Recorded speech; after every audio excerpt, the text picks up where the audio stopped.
دیکھیے کمپٹیشن کے بغیر تو آدمی آگے بڑھتا ہی نہیں ہے، اس کے اندر وہ اسپرٹ ختم ہو جاتی ہے آگے بڑھنے کی. مسابقت بڑی ضروری ہے، لیکن یہ مسابقت ہماری پازیٹیو ہونی چاہیے. ہم اس میں ایلبو کا استعمال نہ کریں کہ اپنے ایلبو کے زور پر ہم آگے بڑھیں، وہ نہیں ہونا چاہیے.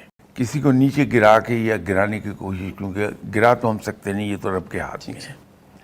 تو نیچے گرانے کی کوشش کریں گے، اس کا الٹا نتیجہ نکلے گا، ہم خود نیچے گر جائیں گے. ایک بڑا مشہور جملہ اکثر بیشتر ہم کنورسیشن میں استعمال کرتے ہیں کہ دوسرے کو عزت وہی دے سکتا ہے جو خود عزت والا ہے.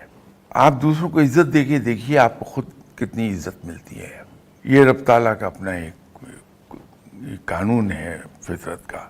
اگر ہم دوسرے کو بڑا بنا کے پیش کریں گے تو یقینی طور پہ ہم خود بڑے ہوتے جائیں گے، دوسرا پتہ نہیں ہوتا ہے یہ نہیں ہوتا. میں نے جب سوئی گیس میں جاب شروع کی تھی، بہت ینگ ایج تھی، 22 ایئرس. تو میرے باس تھے، ایس اے میکری ان کا نام تھا، بہت ہی پیارے آدمی. اللہ تعالیٰ انہیں جنت نصیب کرے، انتقال کر گئے. ایک بار انہوں نے مجھے ایک نصیحت کی تھی.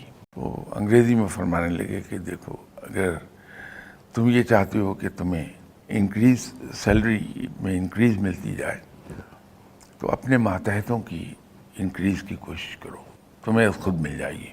بہت خوبصورت. تم اگر یہ چاہتے ہو کہ تمہاری عزت ہو تو اپنے ماتحتوں کی عزت بناؤ. واہ. اگر خود ترقی چاہتے ہو تو اپنے ماتحتوں کی ترقی کے لیے کوشش بہت کرو. یہ اس وقت اس ایج میں تو شاید سمجھ میں نہ آتی ہوں باتیں، لیکن بعد میں جو وقت گزرا تو پتہ یہ چلا کہ یہ بڑے گولڈن پرنسپلز ہیں.